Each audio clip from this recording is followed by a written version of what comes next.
جنات کسی کا کچھ بھی نہیں بگاڑ سکتے، اے مسلمانوں، جنات کسی کو کوئی بھی نہیں نقصان پہنچا سکتے الا باذن اللہ، مگر اللہ رب العالمین کی اجازت سے۔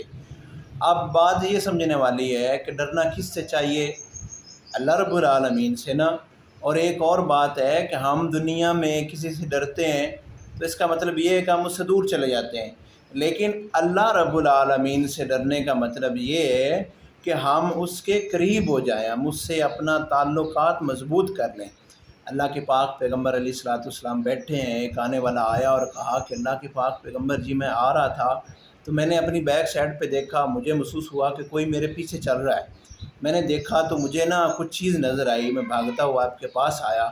اللہ کے پاک پیغمبر علیہ الصلوۃ والسلام فرماتے ہیں کہ آپ اس جگہ پہ کھڑے ہو کر کہہ دیتے نا اللہ اکبر، تو جیسے آپ بھاگ کر آئے نا ویسے وہ بھاگ کے اپنی فوج میں مل جاتا۔ اس لیے اگر کوئی بھی ایسی جگہ آ جائے، گھر میں کبھی ڈر لگے، تو اللہ رب العالمین سے ڈریں، نہ کہ جنات سے ڈریں۔